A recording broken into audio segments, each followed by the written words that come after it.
സായി പല്ലവി നായികയായി എത്തിയ ചിത്രം തണ്ടേൽ നാഗചൈതന്യയുടെ ആദ്യ 100 കോടി ചിത്രം കൂടിയാണ്.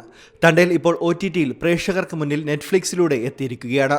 തണ്ടേലിന്റെ ബജറ്റ് 80 കോടിയാണെന്നാണ് പുറത്തുവന്ന റിപ്പോർട്ടുകൾ.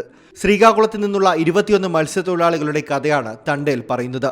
ജോലിക്കായി ഗുജറാത്തിലേക്ക് പോയ മത്സ്യത്തൊഴിലാളികളായ ഇവർ അറിയാതെ പാകിസ്ഥാൻ കടലിന്റെ ഭാഗത്ത് എത്തിപ്പെട്ടു.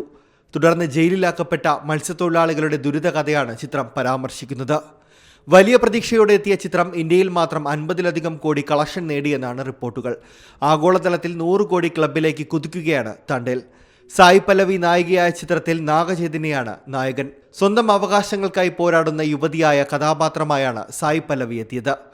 നാഗചൈതന്യയ്ക്ക് പ്രതിഫലം ചിത്രത്തിൽ 7 കോടിയായിരിക്കുമെന്ന് വ്യക്തമായിട്ടുണ്ടെങ്കിലും സായി പല്ലവിക്ക് ചിത്രത്തിന് ലഭിക്കുന്ന തുക പുറത്തുവിട്ടിട്ടില്ല.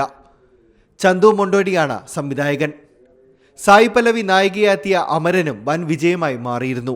അമരനിൽ ശിവകാർത്തികേയനായിരുന്നു നായകൻ. അമരൻ ആഗോളതലത്തിൽ 334 കോടിയിലധികം നേടിയതായാണ് റിപ്പോർട്ടുകൾ. Entertainment desk, C Malayalam news. ഏറ്റവും പുതിയ വാർത്തകളും വിശേഷങ്ങളും വിരൽ തുമ്പിലറിയാൻ സി മലയാളം ന്യൂസ് എല്ലാ ഡിജിറ്റൽ പ്ലാറ്റ്ഫോമുകളിലും ലഭ്യം.